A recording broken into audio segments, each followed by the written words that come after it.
In the early 2000s, the residents of the small French village of Montflanquin began to notice strange things. The de Védrines family was a local landmark, 11 members of an old aristocratic lineage, doctors, engineers, executives, and business owners. Their family had survived wars, revolutions, and the German occupation of France. They lived in their ancestral estate, owned land, and were respected far beyond the borders of their village. And then something inexplicable happened. First, they stopped appearing in public. Then they began avoiding friends and neighbors. After that, they dismissed the servants, stopped answering letters and phone calls. Soon, the members of the family stopped leaving the house altogether.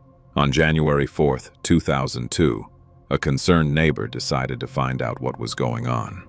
Approaching the house, she looked through the window and saw a strange scene.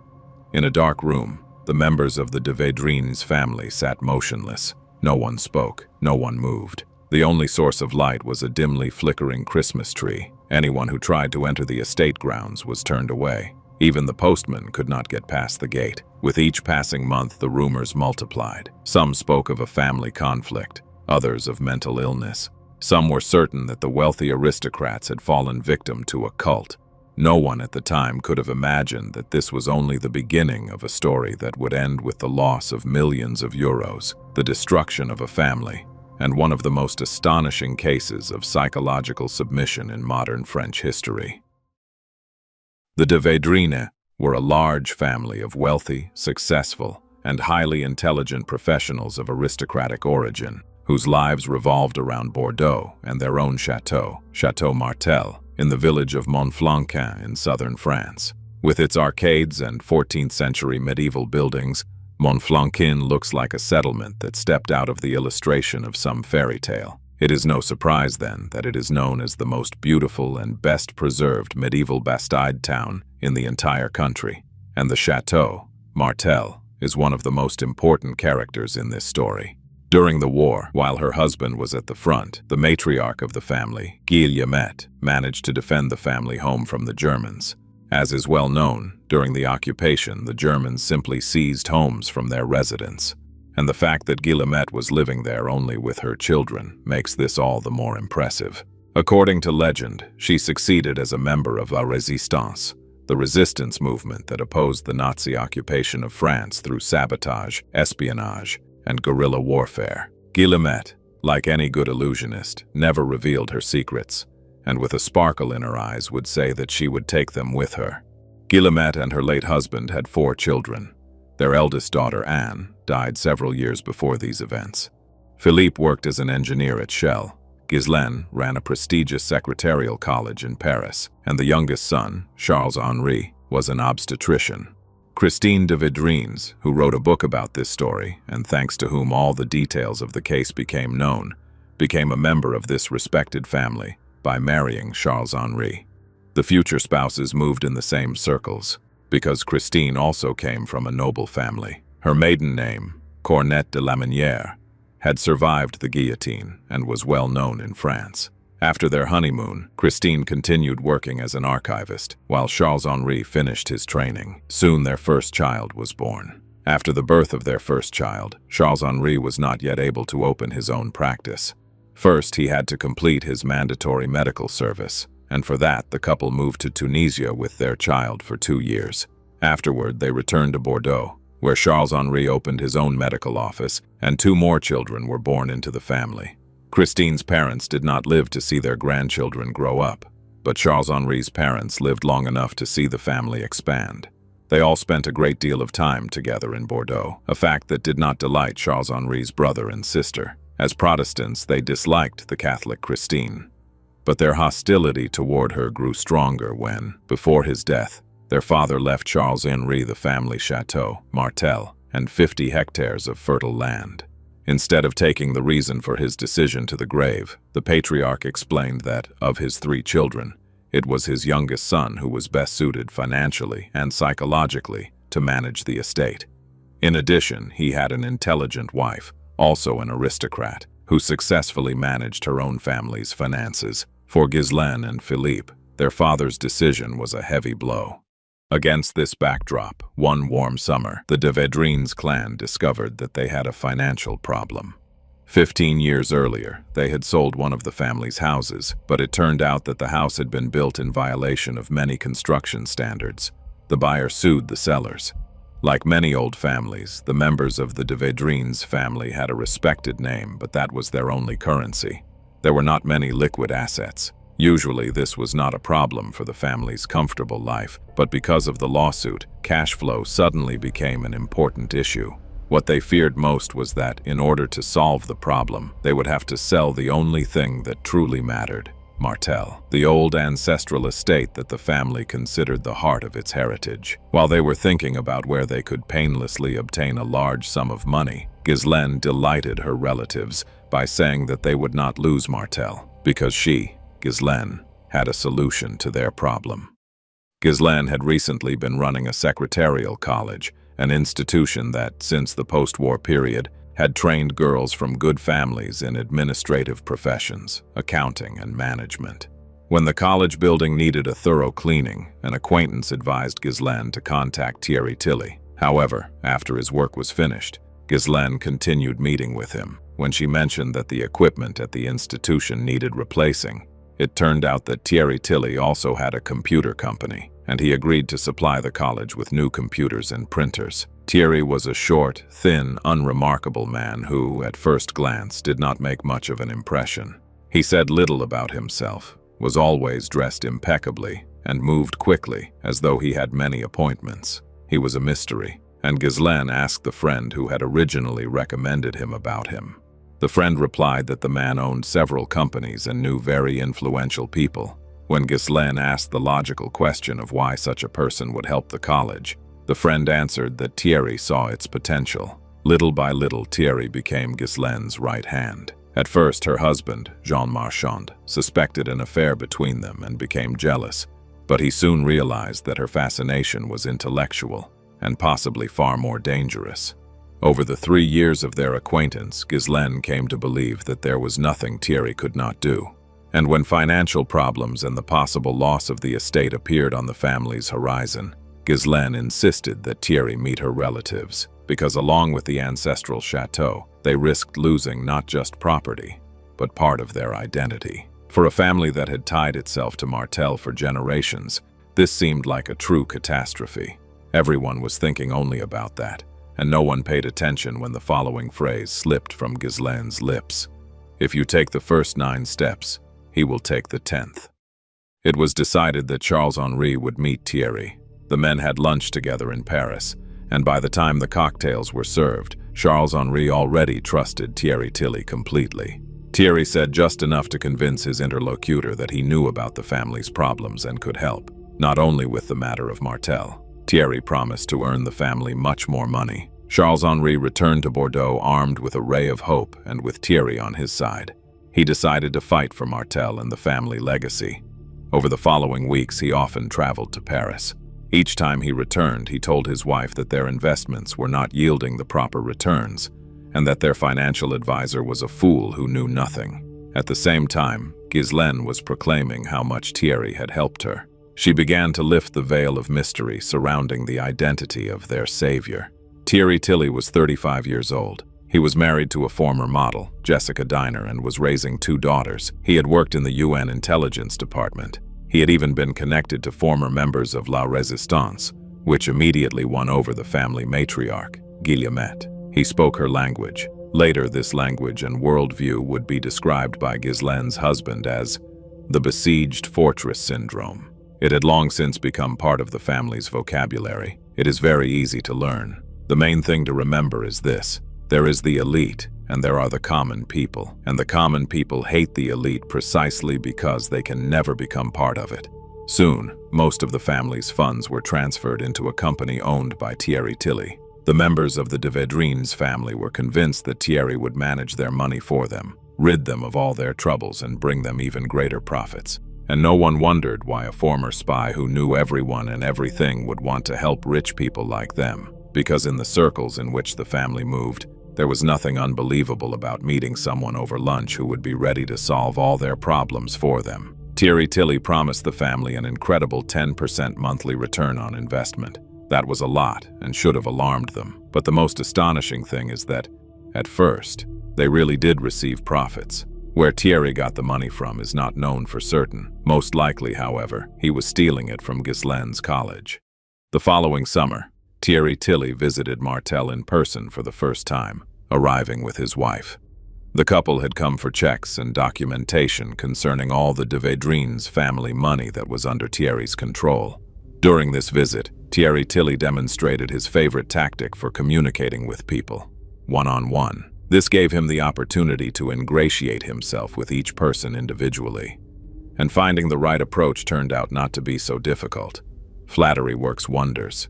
Thierry told Charles-Henri that he should be running an entire hospital, not a small practice. To his brother Philippe, he said, "I can't believe you're just an engineer at Shell. With your intelligence and business acumen, you should be a director, at the very least." After flattering the family members, he told them a little about himself. It turned out that Thierry Tilly had been a lawyer, a professional skier, and even a pilot. He had a degree in marketing, had studied real estate and international economics. He was a specialist in detecting counterfeit money. He had parachuted out of a military aircraft when he was only 12 years old. He could play tennis with either hand, run 1,000 meters in 3 minutes and 15 seconds, and had personally known former President François Mitterrand, as well as Brigitte Bardot, Pierre Richard, Sophie Marceau, and Liliane Bettencourt. He was related to the Queen of England and even an heir of the Habsburgs, which is remarkable, since they became famous for an unprecedented level of close-kin marriages. Almost everyone was stunned by such an extraordinary person honoring their estate with his visit. Everyone except Jean Marchand and Christine de Védrines. But while Jean simply did not believe Thierry Tilly's tales and considered him a liar and a braggart, Christine was interested in the guest's professionalism. She asked Thierry to share his financial plan with them, and this is what he replied. "Listen, Christine, no one talks to me about trust. Either you trust me or you don't. None of the people I work with ask such questions. They believe me. I will not tolerate doubts about me. It is a matter of the quality of my work." Her husband did not rebuke Thierry and did not stand up for his wife in any way. By continuing to ask questions, Christine risked further inflaming Ghislaine, who already hated her and her children. Besides, they were talking about de Védrines' money, not her personal money, so she let the matter go. But like any good con man, Thierry had already understood that Christine de Védrines and Jean Marchand would cause him the most trouble, even if they themselves had not yet realized it. Continuing to play his role, he shocked the family by revealing that he was not the only one who was not what he seemed. Although the de Védrines' descendants themselves did not know it, they were heirs to an organization called the Balance of the World, a secret knightly order that had once been part of the fearsome Templars. Their time would come when the planet itself faced a great threat. They were among the chosen ones who would help restore France to its former greatness. That was why their enemies wanted to destroy them and why they were being hunted. And their enemies were the Freemasons and their powerful allies, the ancient mystical esoteric order of the Rose and Cross, the Rosicrucian order. Fortunately, in this battle, the family was not alone. And who would lead the de Védrines clan in the coming fight? Thierry Tilly, of course, because Thierry Tilly was not merely the owner of a small cleaning company, but a secret agent operating under NATO protection. Thierry used techniques that seemed to come straight out of a textbook written for a cult leader. By the time he appeared at Martel in person, he had already completed the first phase of creating a cult, convincing his followers of his own greatness. Now came the second phase. He had to prove to the de Védrines family that everyone was against them except him, and he achieved this by staging a series of bad omens. Soon after his visit to Martel, a string of misfortunes struck the family. It began with a series of car thefts, after which Christine's car, which she had just picked up from the repair shop, caught fire in the middle of the highway. Ghislaine's son was beaten up in the metro. Charles-Henri's office was flooded because someone had blocked a drainpipe with a woman's blouse. 2 of their cues died after swallowing barbed wire, which astonished even an experienced veterinarian. A farm trailer was stolen, and seeds for the next crop disappeared from the granary. The stolen trailer miraculously reappeared several days later, and Thierry reimbursed their losses in exactly the amount of the stolen seeds, even though no one had told him about the theft. When paranoia at Martel reached its peak, Thierry began the phase that would take the most time, dividing the de Védrines family from within. And he began with the already established outsider, Christine.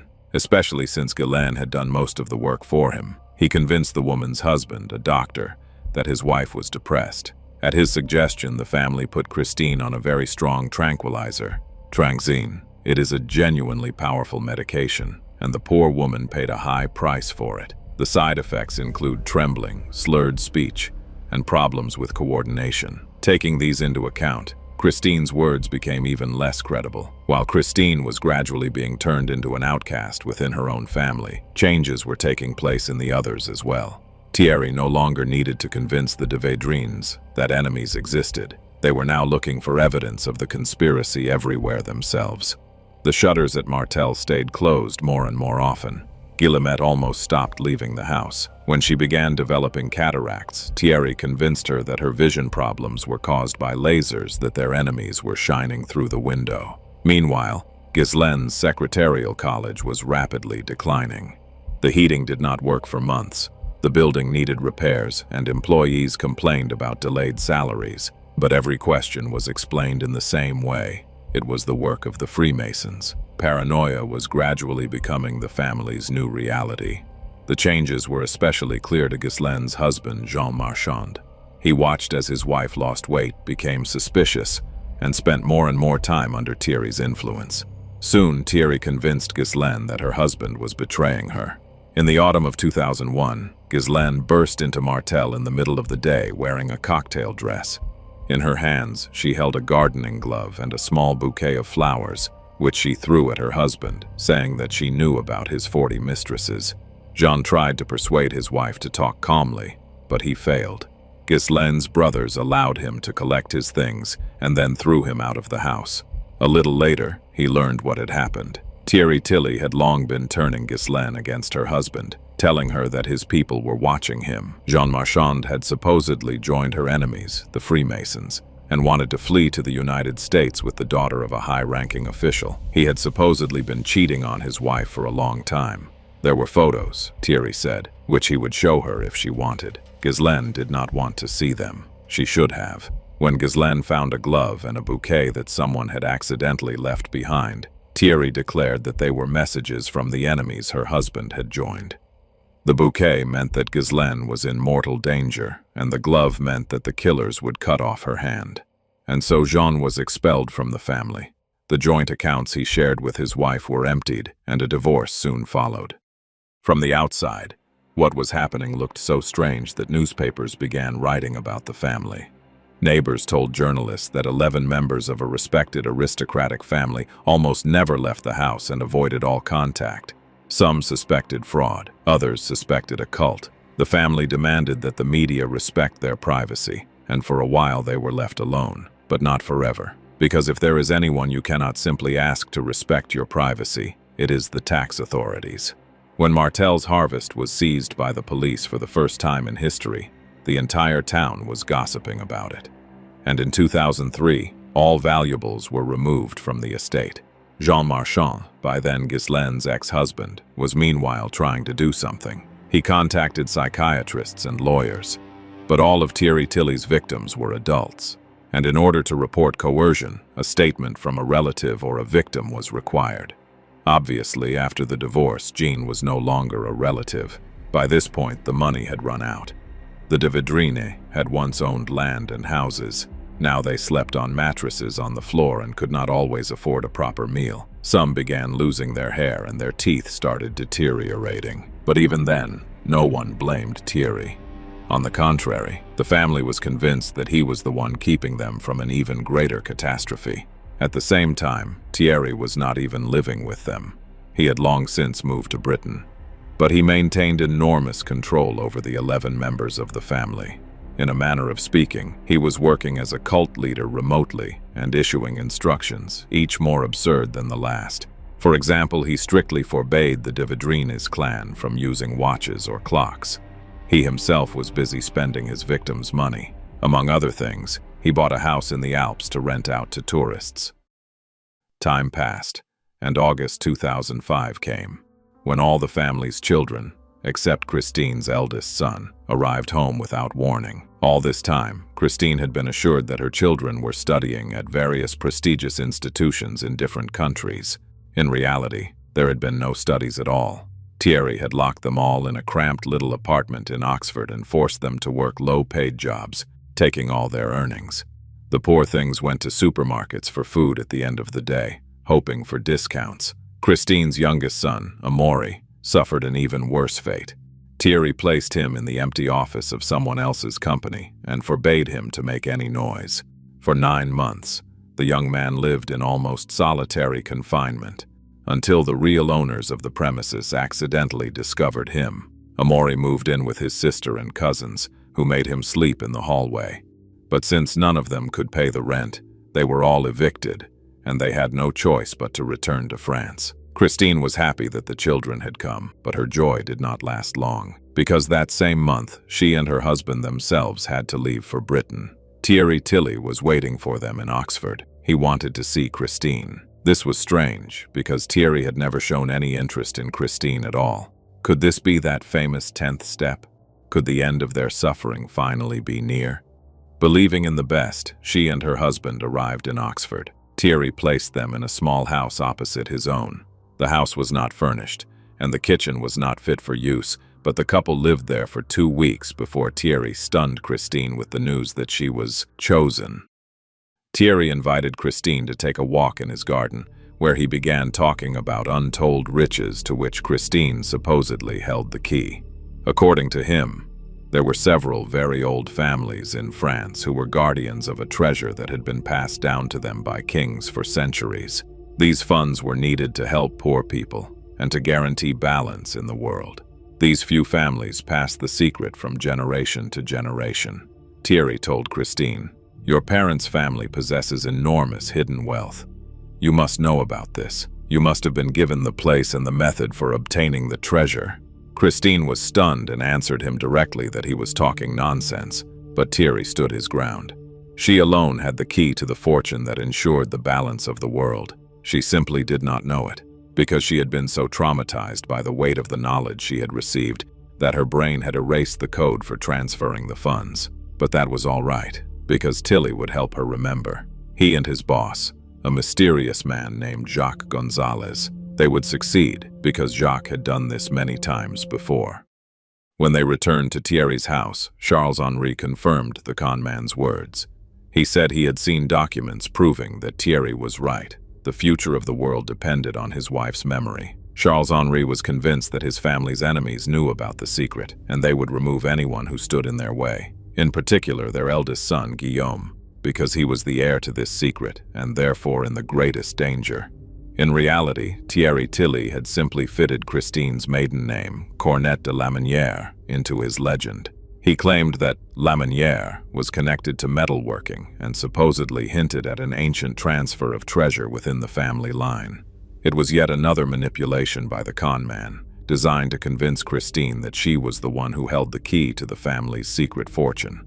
And although the woman thought it was madness, when your husband does not support you, when you have spent years taking strong medication that was not even prescribed to you, when you sleep in a house without clocks on a mattress on the floor, you can begin to believe almost anything. The secret that Christine was supposed to pull from the depths of her memory was an account number in a Belgian bank. Accompanied by her eldest son, Guillaume, Christine went to Brussels. Mother and son spent several days there. Of course, they had almost no money and they slept in a hostel. During the day, they went into every bank branch they could find and asked whether there was an account there under Christine's maiden name. The bewildered employees naturally told them that there was not. After they had visited the last bank, Guillaume accused his mother of not trying hard enough to save his life.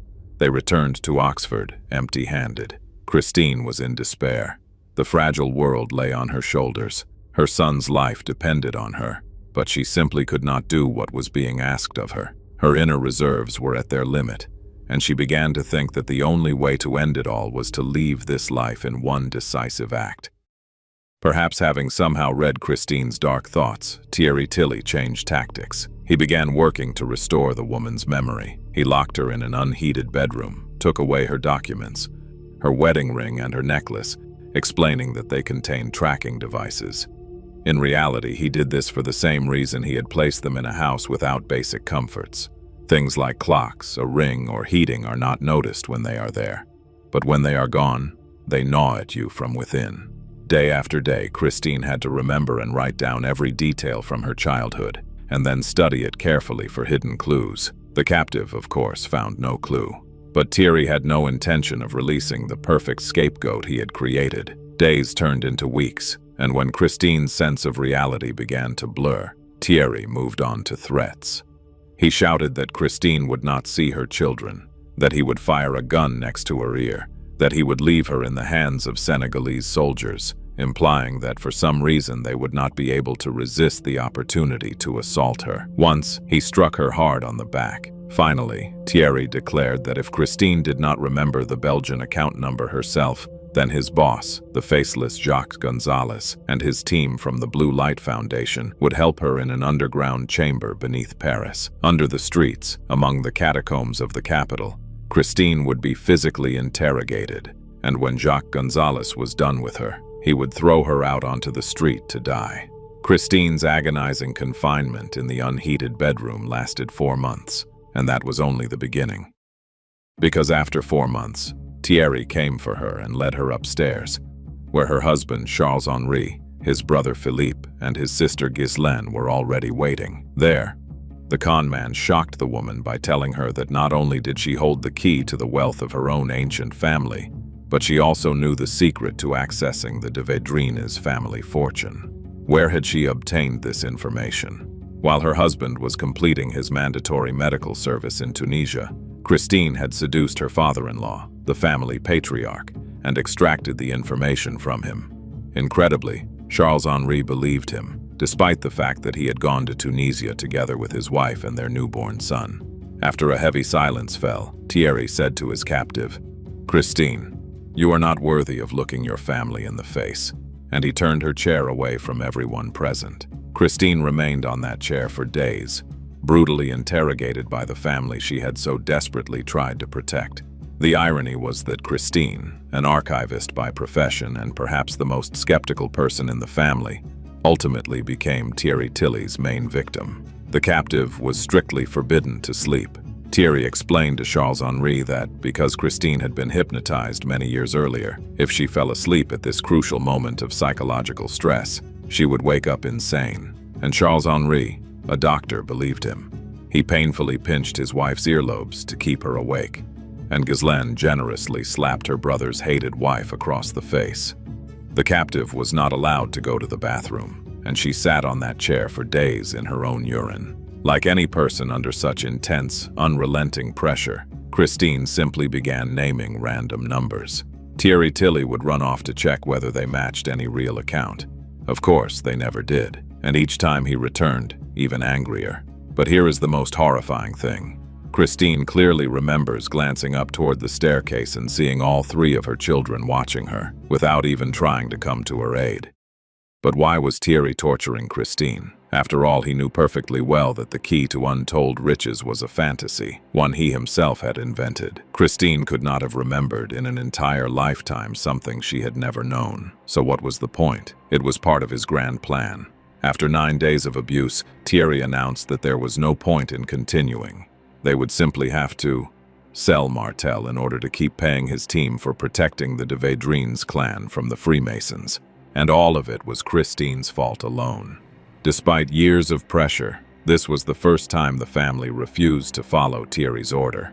Their fear of parting with the estate prevailed, but not for long, because Thierry also had good news. His boss, Jacques Gonzalez, would buy the estate and keep it within the Blue Light Foundation until the family could buy it back. The estate that had been in the family's hands for centuries, the estate the matriarch had managed to protect from the Germans, was sold for 460,000 euros. The family, of course, did not receive a single euro from that money. From the very beginning, Thierry had wanted Martel, and he got it. After the brutal torture, an exhausted Christine lost consciousness. When she woke up 3 days later, all her loved ones behaved as though no one had ever abused her. Since Thierry Tilly had stripped the family of everything and they were on the verge of starvation, he allowed them to go to work. Charles-Henri became a gardener. Christine found a job at a cheese company, and their daughter Diane served milkshakes from 9 in the morning until 6 in the evening, then went on to wait tables at Nando's. These were the lowest paid jobs they could find in Oxford, but Thierry took 90% of their already modest wages. None of the de Védrines family members owned their ancestral estate anymore. They lived in cheap rented flats in Oxford belonging to a landlord named Andrew Scully. Shortly before that, someone had told him that his new tenants belonged to an old French aristocratic family. So Andrew was not surprised when they asked for special treatment and did not pay the rent immediately. But something else troubled him. If these really were descendants of a wealthy family, why was the head of the family working as a gardener, his wife working in cheese production, and the children surviving on odd jobs? He was not the only one who noticed that something was strange. Christine's employer, Robert Pouget de Saint-Victor, the founder of the cheese company in Oxford, was also from France. He quickly noticed the speech and manners of his new employee. For weeks he watched her and tried to ask questions, but Christine avoided answering. Finally, one day the man sat her down and asked her to explain what was going on. And Christine told him everything, absolutely everything, about all 9 years of her family's life. When she finished, the man calmly said, "Something has to be done." And the next day, they did something. The man found the phone numbers of Christine's sister and an old friend of hers, who had long been trying to contact her. They had repeatedly tried to call and to get into Martel in person, but nothing had worked. This was Christine's first contact with her former life in 9 years. With the support of family and friends, Christine escaped from the clan to Bordeaux, where she met with lawyer Daniel Picotin. He already knew about the situation in the family, thanks to Jean Marchand, Ghislaine's former husband. But Jean was no longer a member of the family or one of Thierry's victims, whereas Christine was both his victim and a family member. The lawyer Daniel Picotin was the ideal choice for this work. With his help, Christine filed a complaint against her tormentor, and it turned out that she was not the first. Thierry had fled France for the United Kingdom precisely because he was wanted for arrest on fraud charges. After Christine's escape, Thierry hurried to issue instructions. He ordered Charles-Henri to file for divorce immediately and convinced the couple's younger daughter Diane that her mother had sexually abused her and that she needed to file a police complaint, and the young woman did. Thierry himself tried to hide in Switzerland, but upon arriving in Zurich, he walked straight into the hands of the police. He was charged with a number of offenses, including torture, extortion, fraud, and holding a person captive. He was taken to Bordeaux to await trial. Meanwhile, Christine could not stop thinking about the family she had left behind. She was certain that they were too deeply entangled in the cult, but she felt she had to try to save them. To spare the details, it took a great deal of time, the efforts of her lawyer, and the work of psychologists, but together, they managed to convince Christine's loved ones that Thierry Tilly was nothing more than a clever con man and manipulator. Meanwhile, journalists who had become interested in this sensational story tried to find the mysterious Jacques Gonzalez. They obtained an address and knocked on the door of his home. The door was opened by a gray-haired man in his 60s. The man behaved very strangely. Instead of being astonished and asking, "What are you talking about? What do you mean? What is going on?" he answered clearly that he did not know Thierry Tilly or the Blue Light Foundation. The journalists did not believe him, and their instincts did not fail them. 6 months later, Jacques was arrested in that very apartment where police seized 34,000 euros, expensive wine, expensive clothing, watches, and a BMW with 86,000 euros inside. The trial of Thierry Tilly and Jacques Gonzalez began 3 years later in Bordeaux. In court, Thierry put on a circus and said that he was the King of Israel, the heir of Napoleon III, that his family had been involved in the birth of the French Communist Party, that he had been held hostage by the Freemasons, that he was a general, that he could speak 8 languages, including Celtic and Russian, that he was the richest man in France, and that he was the founder of Greenpeace. He had played chess with Kasparov, and their game had ended in a draw. Then he pointed his finger at the de Védrines clan and said, "They are members of my family. I have known them since childhood. I have more than 500 names. I am the richest man in France. I have no reason to destroy the de Védrines." He complained that his father had beaten him, which had caused him to develop a tic and prevented him from joining the Navy, as he had dreamed. His mother, he said, had given birth to him very young, at 14, and if not for the birth of her son, she would have become a figure skating champion.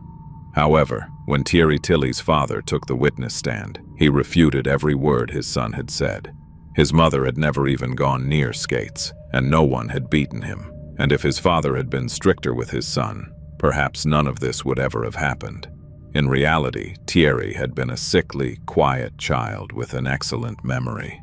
He could memorize all kinds of historical facts brilliantly, but he never distinguished himself in any way and was an average student. He lived with his parents until the age of 30.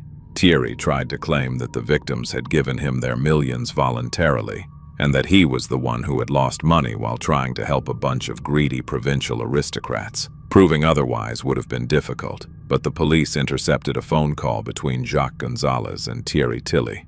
Jacques said, "I'm fed up with these people. Let them cough up the money. If they don't, things will get ugly." Thierry was sentenced to 8 years in prison and ordered to pay Christine 80,000 euros. Jacques was sentenced to 4 years. In 2013, Thierry filed an appeal. Fortunately, the court recognized its mistake and added another 2 years to his sentence. In June 2021, the con man was released, but almost immediately he had a manic episode, or something of that sort, and an ambulance took him to a psychiatric hospital. Thierry Tilly swindled the family out of almost 5.5 million euros. The police found only 220,000 euros. Another roughly 2 million are probably hidden somewhere in the Cayman Islands. The family lost millions, the château, and almost 10 years of their lives. But the most terrible thing was not the money. All those years they were convinced they were saving one another. In reality, they were helping a man who was methodically destroying their family. Charles-Henri and Christine lost everything, all their real estate and 3 million euros. Charles-Henri resumed his medical practice. In 2025, the couple celebrated their 50th wedding anniversary. Jean and Ghislaine reconciled and married again.